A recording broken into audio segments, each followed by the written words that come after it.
Magandang tanghali po sa ating lahat. Tayo po'y magsitayo at ating dasalin ang orasyon. Sa ngalan ng Ama at ng Anak at ng Espiritu Santo. Amen. Regina Caeli letare, Alleluia. Quia merovisti portare, Alleluia. Resurrexit, sicut dixit, Alleluia. Ora pro nobis Deum, Alleluia. Maggalak ka at magpakaligaya, O Birheng Maria, Alleluia. Sapagkat ang Panginoon ay totoong muling nabuhay, Alleluia. Manalangin tayo. Ama naming makapangyarihan, niloob mong lumigaya ang buong mundo sa pagkabuhay ng iyong anak na Panginoon naming Hesukristo. Alang-alang kay Mariang Birheng Ina ng Diyos, ipagkaloob mong makamtan namin ang galak ng buhay na di matatapos. Iniluluhog namin ito sa pamamagitan ni Hesukristo kasama ng Espiritu Santo, magpa sa walang hanggan. Amen. Pagpalain nawa tayo ng Panginoon, iligtas tayo mula sa lahat ng kasamaan at akayin tayo sa buhay na walang hanggan. Amen. Sa ngalan ng Ama at ng Anak at ng Espiritu Santo. Amen. Magsiupo muna po ang lahat.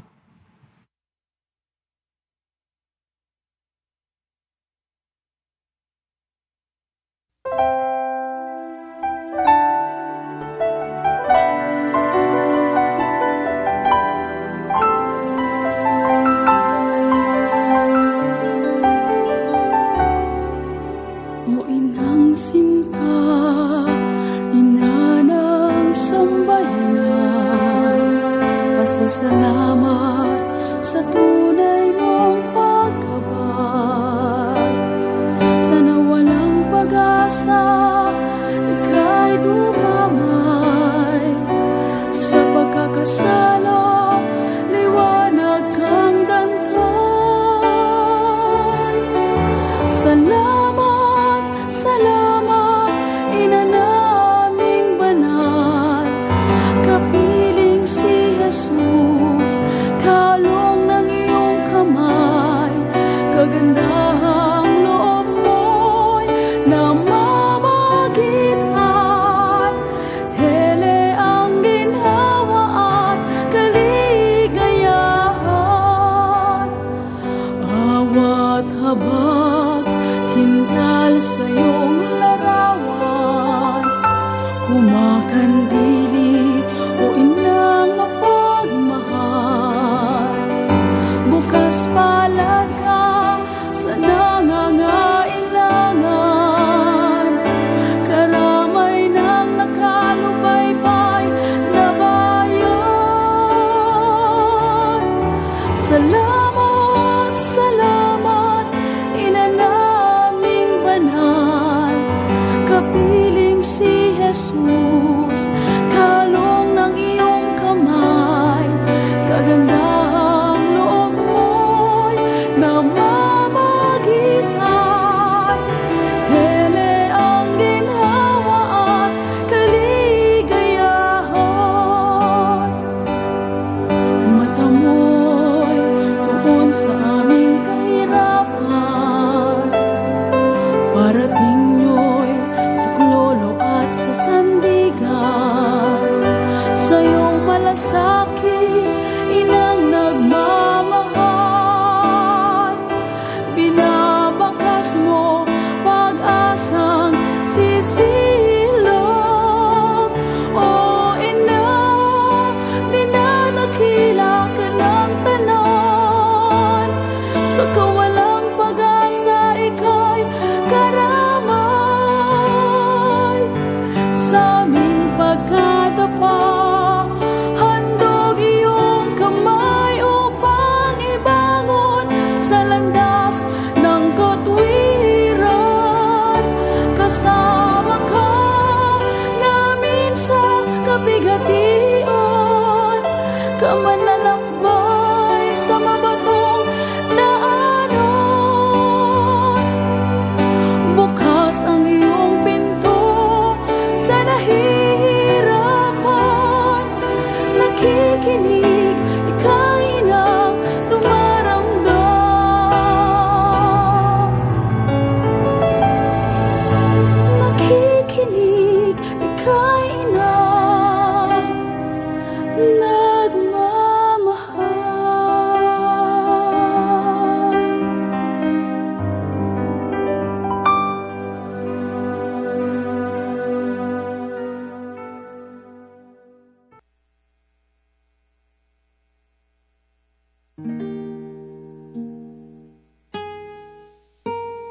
Oratio Imperata para sa proteksyon laban sa COVID-19.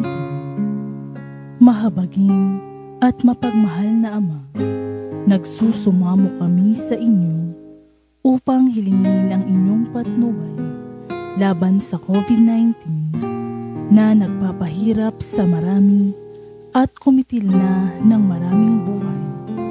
Tunghayan ninyo kami ng may pagmamahal at ipag-adya kami ng inyong mapaghilom na kamay mula sa takot sa karamdaman at kamatayan. Itaguyod ninyo kami sa pag-asa at patatagin mo ang aming pananampalataya. Nagpapasalamat kami sa mga bakunang naisulong sa patnubay ng inyong mga kamay. Pagpalain ninyo ang aming mga pagsisikap na mawakasan ang pandemya sa aming bayan sa pamamagitan ng mga bakuna. Maging tapat nawa sa kanilang tungkulin ang mga taong nangangasiwa sa pagbabahagi at pagtanggap ng mga bakunang ito nang maging lubusang ligtas na ang lahat sa malulubha at nakamamatay na epekto ng virus na ito. Gabayan ninyo ang mga dalubhasang na atasan na tumuklas ng higit pang mga lunas at paraan upang ihinto ang paglaganap nito. Patnubayan ninyo ang mga lumilingap sa may sakit nang malaki pa ng husay at malasakit ang kanilang pagkalinga. Pagkalooban ninyo sila ng kalusugan sa isip at katawan, katatagan sa kanilang paninindigang maglingkod, at ipagsanggalang ninyo sila sa karamdaman. Itinataas namin ang mga nagdurusa, makamtan nawa nila ang mabuting kalusugan. Lingapin niyo rin ang mga kumakalinga sa kanila. Pagkamitin ninyo ng kapayapaang walang hanggan ang mga pumanaw na. Pagkalooban ninyo kami ng biyaya na magtulong-tulong tungo sa ikabubuting ng lahat. Pukawin sa amin ang pagmamalasakit sa mga nangangailangan. Sa pagdamay at malasakit namin sa bawat isa, malampasan nawa namin ang krisis na ito at lumago sa kabanalan at pagbabalik loob sa iyo. Hinihiling namin ito sa pamamagitan ni Hesukristo na nabubuhay at naghaharing kasama ninyo at ng Espiritu Santo, iisang Diyos, magpa sa walang hanggan. Amen. Dumudulog kami sa iyong patnubay, mahal na Ina ng Diyos. Pakinggan mo ang aming mga kahilingan sa aming pangangailangan at ipag-adya mo kami sa lahat ng kasamaan. Malwalhati at pinagpalang Birhen. Amen. Mahal na Birhen, mapagpagaling sa may sakit, ipanalangin mo kami. San Jose, ipanalangin mo kami. San Rafael Arcangel, ipanalangin mo kami. San Roque, ipanalangin mo kami. San Lorenzo Ruiz, ipanalangin mo kami. San Pedro Calungsod, ipanalangin mo kami.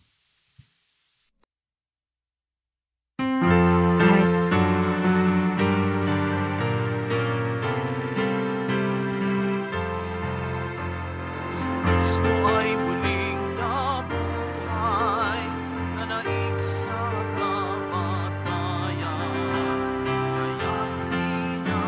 Kaya't di na mamamatay. Hallelujah, hallelujah, ipagdiwang ngayon. Hallelujah, hallelujah,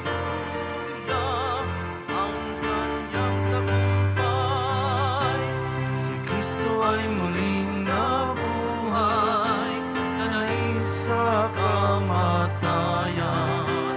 Kaya't di na mamamatay. Sa ngalan ng Ama, ng Anak at ng Espiritu Santo. Amen. ang pagpapala ng ating Panginoong Heso Kristo, ang pag-ibig ng Diyos Ama, at ang pakikipagkaisa ng Espiritu Santo naway sumainyong lahat. At sumaiyo rin. Mga kapatid, tinipon tayo bilang kaanib ng angkan ng Diyos, kaya dumulog tayo sa maawaing Panginoong nagpapatawad ng lubos.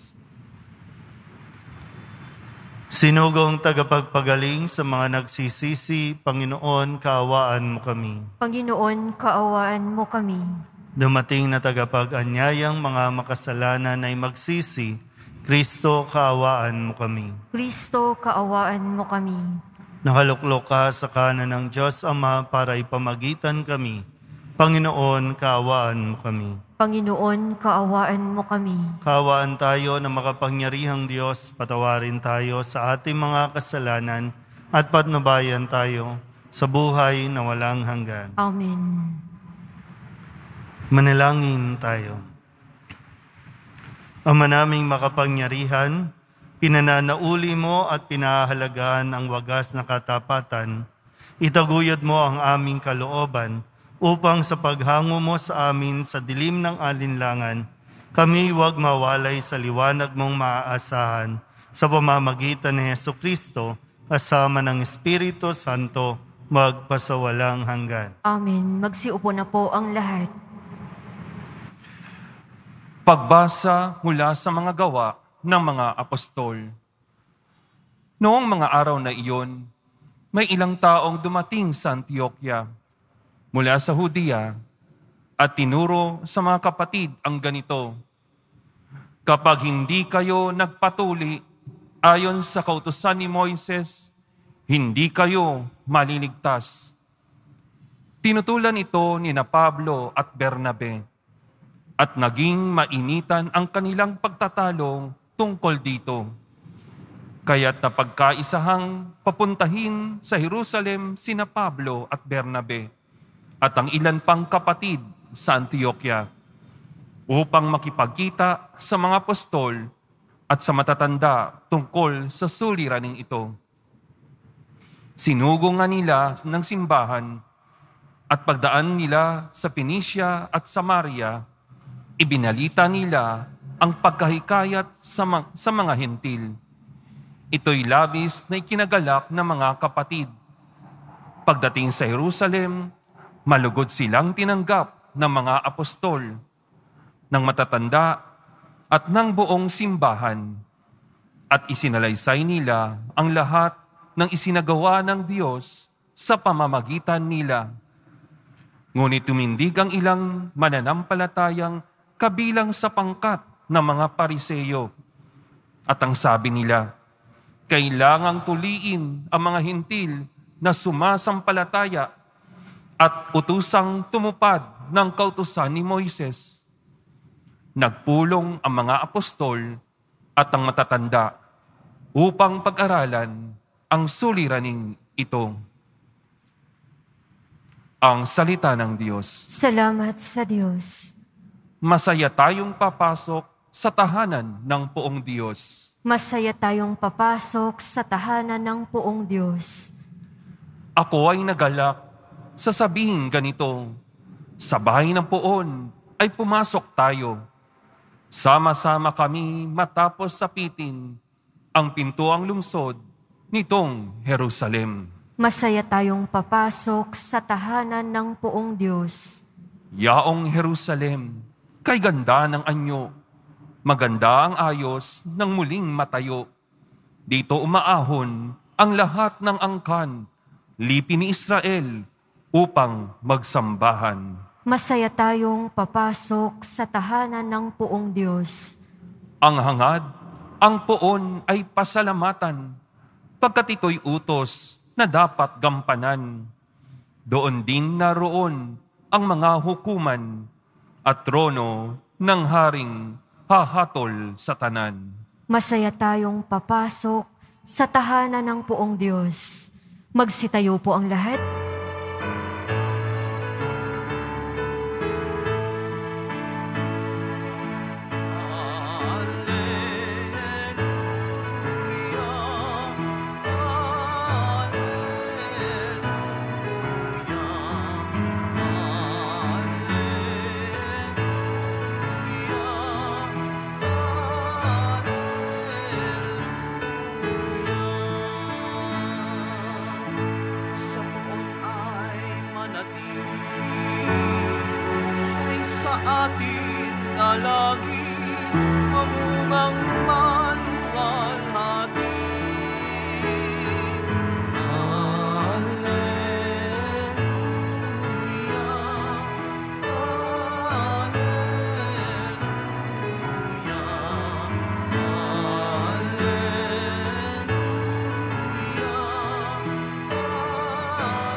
Sumainyo ang Panginoon. At sumaiyo rin. Ang mabuting balita ng Panginoon ayon kay San Juan. Papuri sa iyo, Panginoon.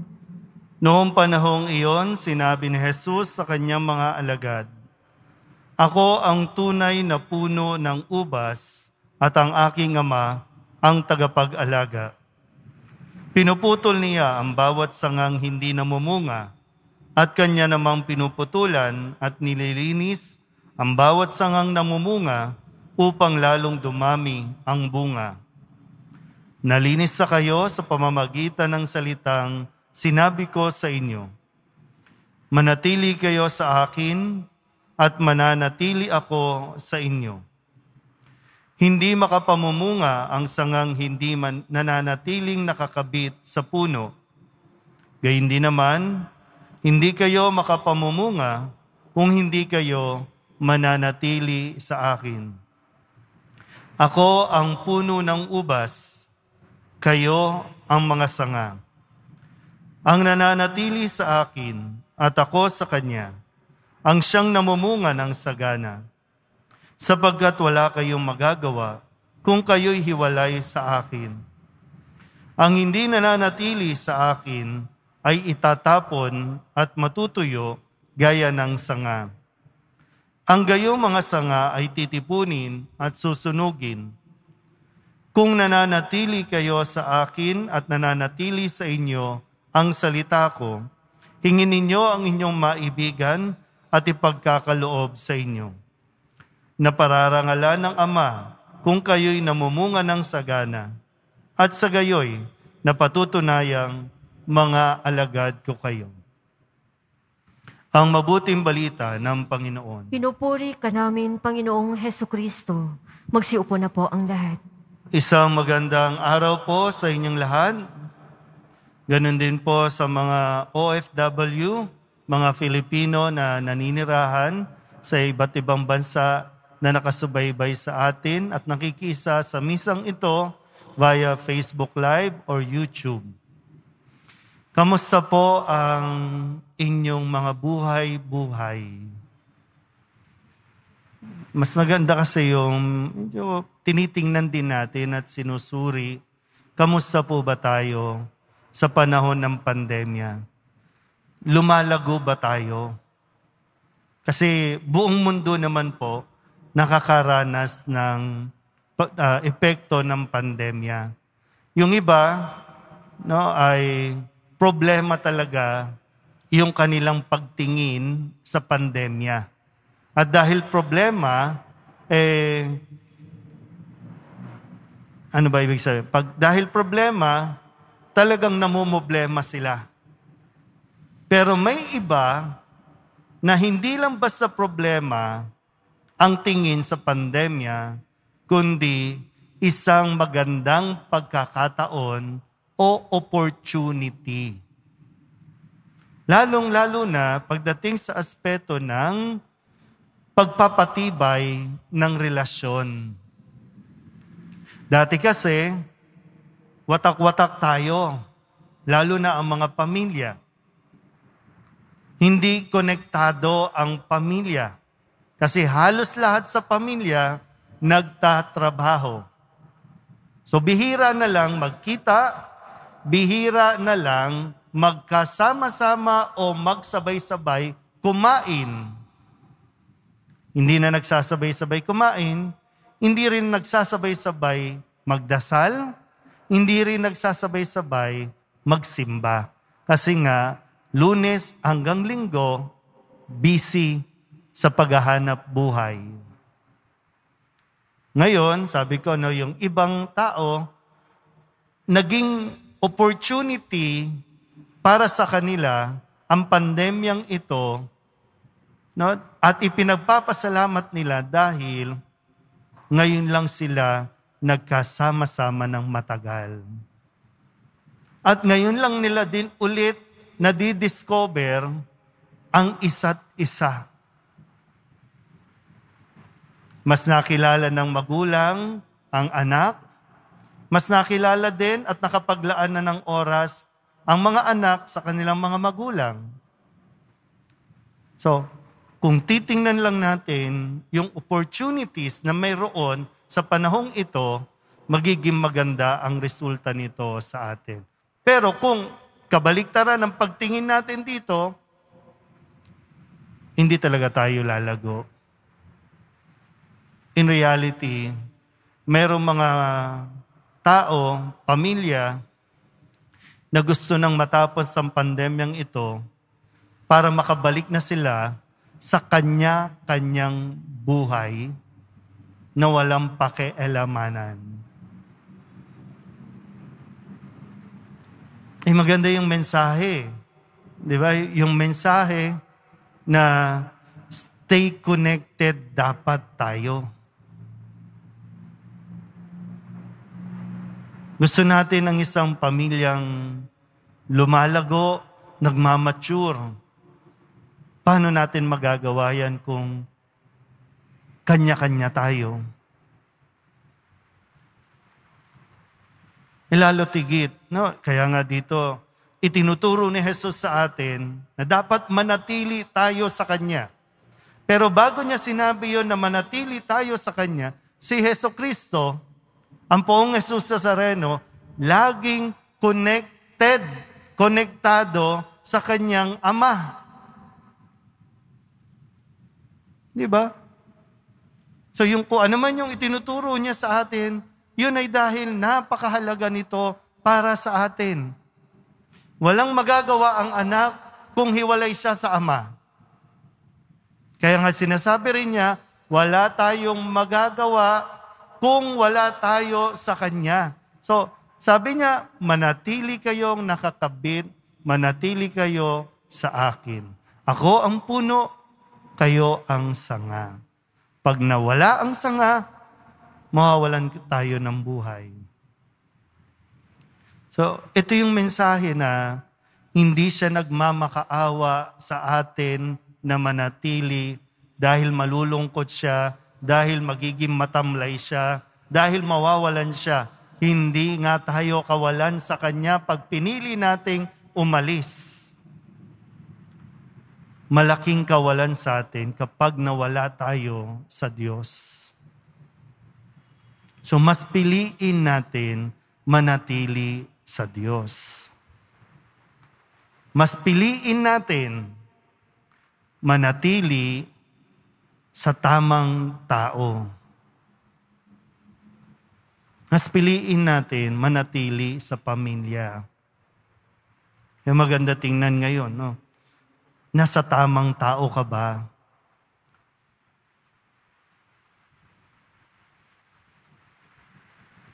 Minsan, marami tayong promo, di ba, no? Mga giga, mga surf, unli surf, unli text, unli call.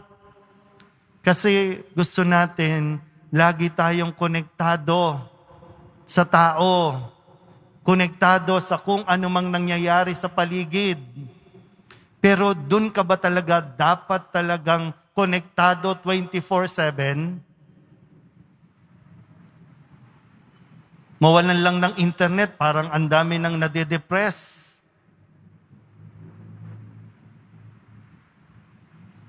Pero yun ba talaga tayo? Dun ba talaga tayo dapat konektado?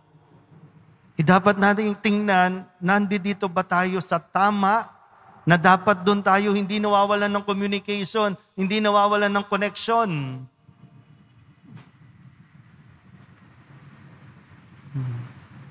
Kaya nawa po, no? Ito yung benefit na matatanggap natin. Ito yung grasya na makukuha natin if we stay connected with God. Kaya nga kahit sabihin pa ng IATF, 10%, 10 persons, bawal ang gathering, hindi tayo mapipigilan.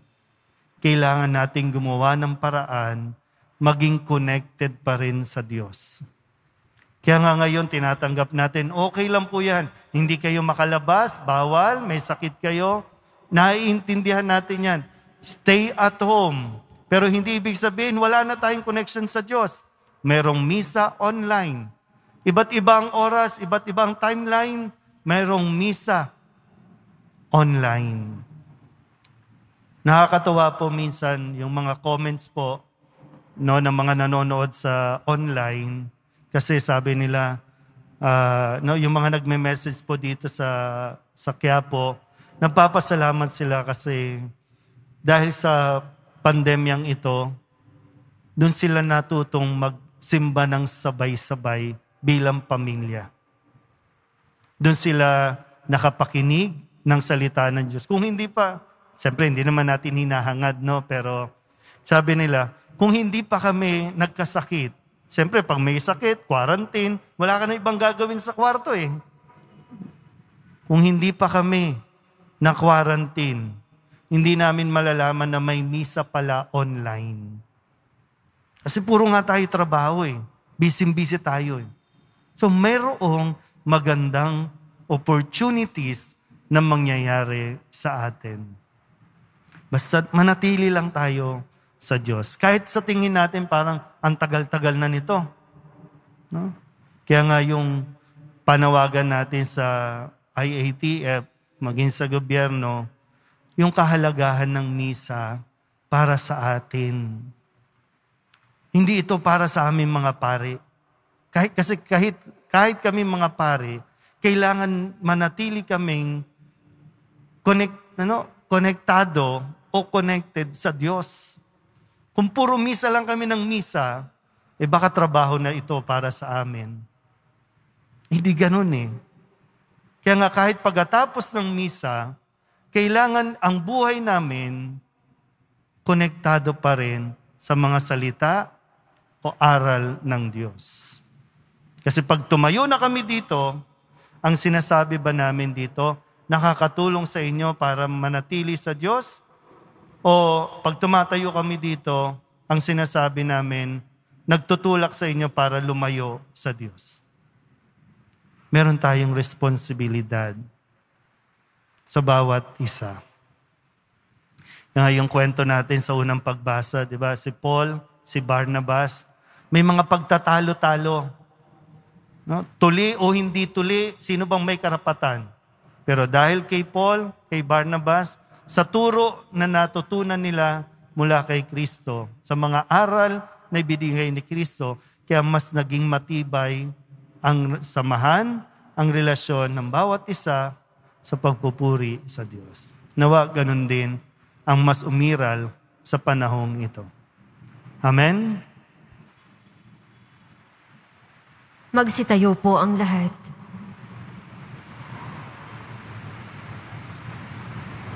Minamahal ko mga kapatid, habang nagkakatipon tayo bilang bayang sumasamba sa Panginoon, ilapit natin sa Diyos na ating Ama ang ating mga pangangailangan ng may pagtitiwala. Ang ating itutugon, walang hanggang tagapamagitan ng ubas, gawin mo kaming mabunga. Walang hanggang tagapamagitan ng ubas, gawin mo kaming mabunga.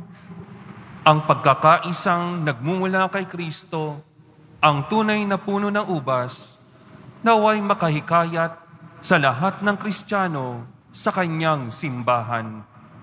Manalangin tayo. Walang hanggang tagapamagitan ng ubas, gawin mo kaming mabunga. Ang mga pari, reliyoso at mga misyonero, naway maging tapat sa kanilang bukasyon sa simbahan at manatiling kaisa ni Kristo sa kanilang gawain. Manalangin tayo. Walang hanggang tagapamagitan ng ubas, gawin mo kaming mabunga.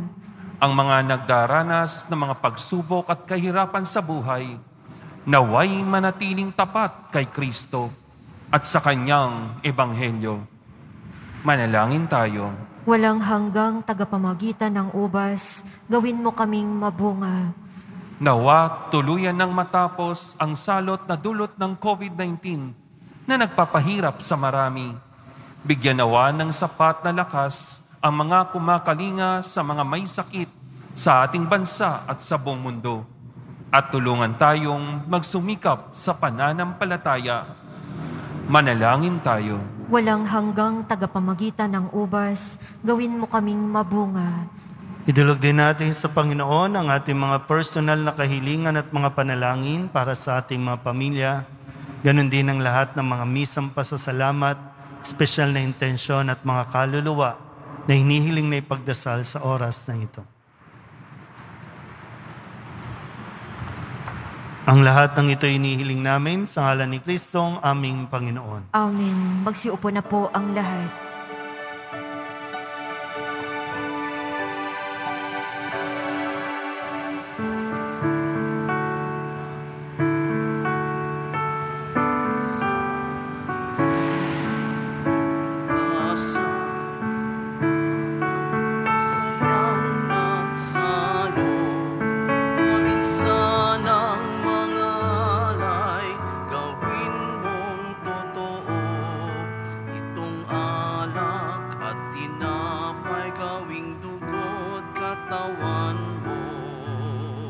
Magsitayo po ang lahat.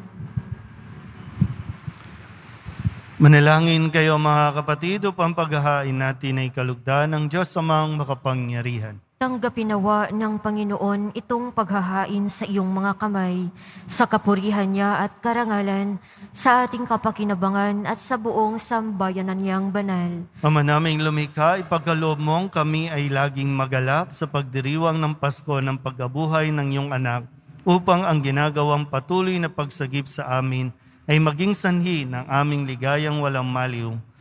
Sa pamamagitan niya, kasama ng Espiritu Santo, magpasawalang hanggan. Amen. Sumainyo ang Panginoon. At sumaiyo rin. Itaas sa Diyos ang inyong puso at diwa. Itinaas na namin sa Panginoon. Pasalamatan natin ang Panginoong ating Diyos. Marapat na siya ay pasalamatan.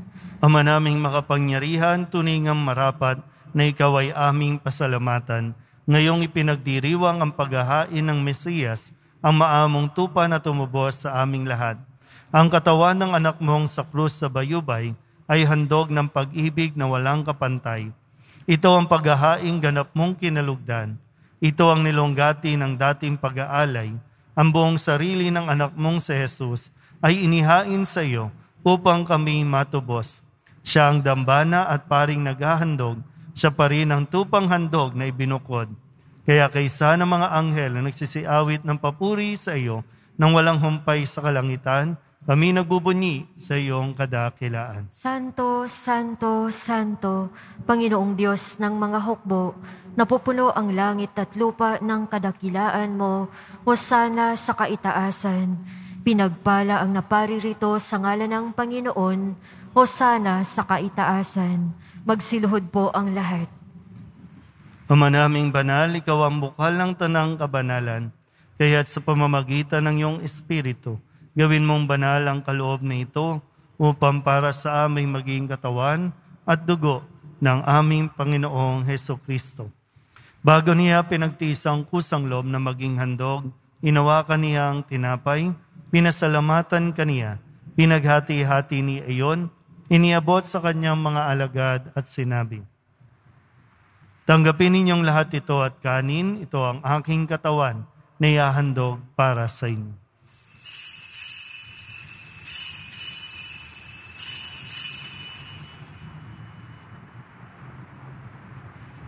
Gayun din naman, nang matapos ang hapunan, hinawakan niya ang kalis, muli kaniyang pinasalamatan.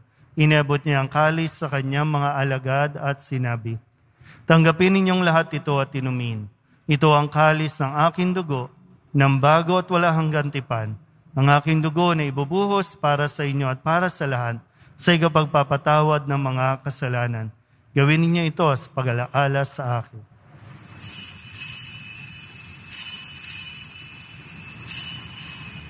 Magsitayo po ang lahat. Ipagbunyi natin ang misteryo ng pananampalataya. Si Kristo'y namatay, si Kristo'y nabuhay, si Kristo'y babalik sa wakas ng panahon. Ama, ginagawa namin ngayon ang pag-alaala sa pagkamatay at muling pagkabuhay ng iyong anak, kaya tiniaalay namin sa iyo ang tinapay na nagbibigay buhay at ang kalis na nagkakaloob ng kaligtasan. Kami nagpapasalamat dahil kami iyong minarapat na tumayo sa harap mo para maglingkod sa iyo. Isinasamo namin kaming magsasalo-salo sa katawan at dugo ni Kristo ay mabuklod sa pagkakaisa sa pamamagitan ng Espiritu Santo. Ama, lingapin mo ang iyong simbahang laganap sa buong daigdig. Puspusin mo kami sa pag-ibig kaysa ni Francisco na aming Papa, ni Broderick na aming tagapangasiwa at ng Tanang Kaparian. Alalahanin mo rin ang mga kapatid naming nahimlay na may pag-asang sila'y muling mabubuhay, gayon din ang lahat ng mga pumanaw. Kawaan mo sila at patuloyin sa iyong kaliwanagan. Kawaan mo at pagintapating kaming lahat na makasalo sa iyong buhay na walang wakas. Kaysa ng mahal na Birhen Maria na Ina ng Diyos, na ang kabiyak ng puso niyang sa San Jose. Kaysa ng mga apostol at ng lahat ng mga banal na namuhay dito sa daigdig ng kalugod-lugod sa iyo, may pagdiwang nawa namin ng papupuri sa ikararangal mo sa pamamagitan ng iyong anak na aming Panginoong Hesukristo. Sa pamamagitan ni Kristo, kasama niya at sa Kanya, ang lahat ng parangal at papuri ay sa iyo, Diyos Amang makapangyarihan, kasama ng Espiritu Santo, magpasawalang hanggan. Amen.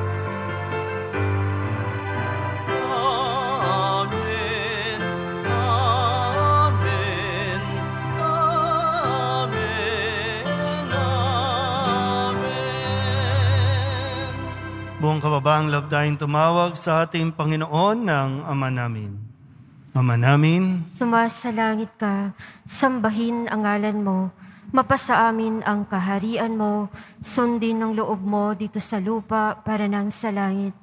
Bigyan mo kami ngayon ng aming kakanin sa araw-araw at patawarin mo kami sa aming mga sala, para nang pagpapatawad namin sa nagkakasala sa amin, at huwag mo kaming ipahintulot sa tukso, at iadya mo kami sa lahat ng masama. Amen. hinihiling namin kami iadya sa lahat ng masama, pagkalooban ng kapayapaan araw-araw, iligtas sa kasalanan at ilayo sa lahat ng kapahamakan. Samantalang aming pinananabikan ang dakilang araw ng pagpapahayag ng tagapagligtas naming si Jesucristo. Sapagkat iyo ang kaharian at ang kapangyarihan at ang kapurihan magpakailanman. Amen. Panginoong Jesucristo, sinabi mo sa iyong mga apostol, kapayapaan ang iniiwan ko sa inyo, ang aking kapayapaan ang binibigay ko sa inyo. Tunghayan mo ang aming pananampalataya at huwag ang aming mga pagkakasala. Pagkalooban mo kami ng kapayapaan at pagkakaisa ayon sa iyong kalooban, kasama ng Espiritu Santo, magpasawalang hanggan. Amen. Ang kapayapaan ng Panginoon ay laging sumainyo. At sumaiyo rin. Magbigayan po tayo ng kapayapaan sa isa't isa. Kordero ng Diyos na nag-aalis ng mga kasalanan na sanlibutan, maawa ka sa amin. Kordero ng Diyos na nag-aalis ng mga kasalanan na sanlibutan, maawa ka sa amin. Kordero ng Diyos na nag-aalis ng mga kasalanan na sanlibutan, ipagkaloob mo sa amin ang kapayapaan. Magsiluhod po ang lahat. Ito ang kordero ng Diyos. Ito ang nag-aalis ng kasalanan ng sanlibutan. Mapalad ang mga inaanyayahan sa kanyang piging. Panginoon, hindi ako karapat-dapat na magpatuloy sa iyo, ngunit sa isang salita mo lamang ay gagaling na ako.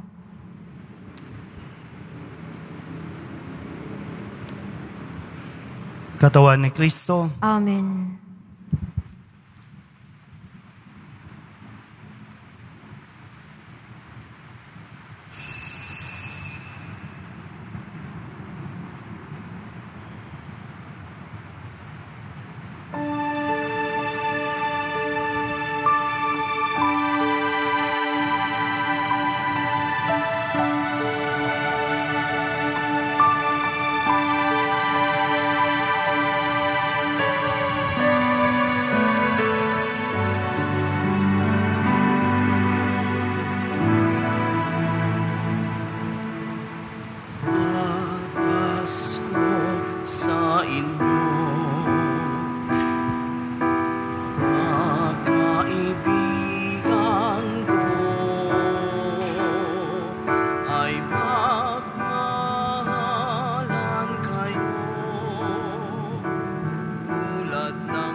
lahat ko nasa inyo.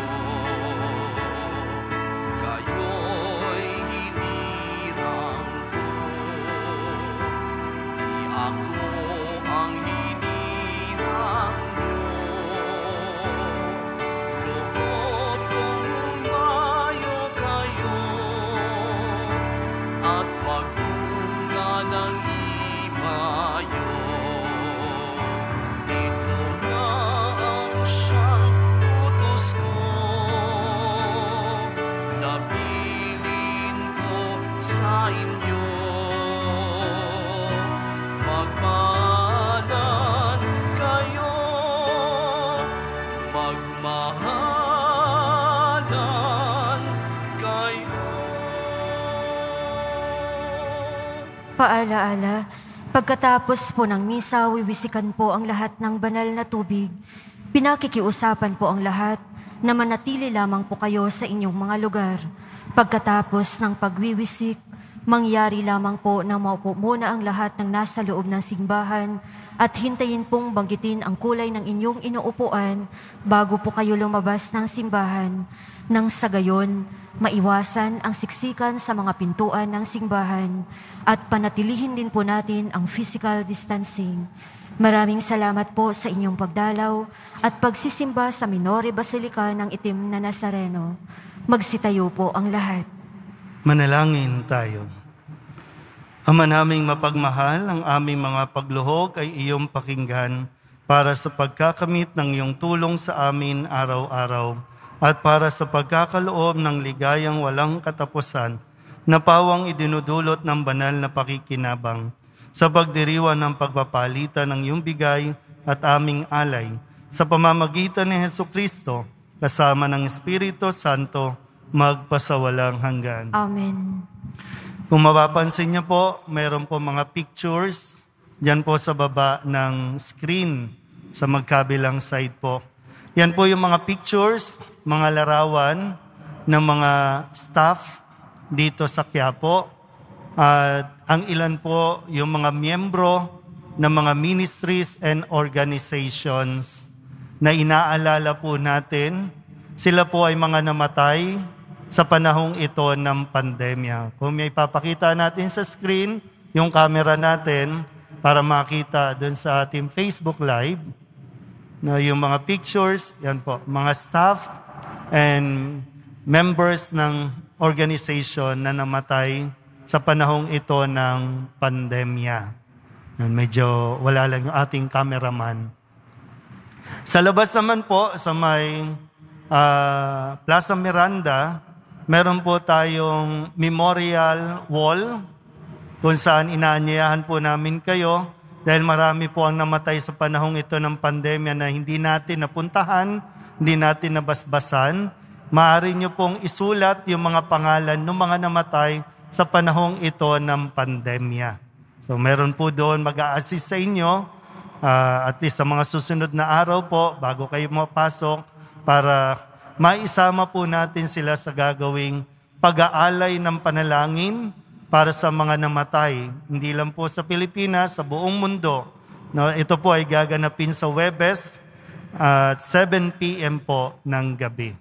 So, kung bakante po kayo, total ang curfew time naman natin ay 10 p.m. So maaari po kayong makiisa at sumama. Kung posible din, madala po ninyo yung mga abo, yung mga urn, no, ng mga mahalin nyo sa buhay para mas maisama natin po sa pagdarasal.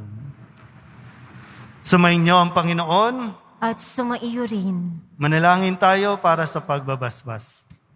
Mahal na poong Jesus Nazareno, inihayag mo sa pamamagitan ng krus ang walang maliw na pag-ibig ng Diyos sa sangkatauhan. Pakinggan mo ang kahilingan ng iyong angkan na nagsusumamo sa iyo. Makamtanawa nila ang iyong katugunan at tanggapin ang kasagutan na may utang na loob na tinatanaw. Basbasan din po ninyo mga dala-dala nilang mga imahin at dasal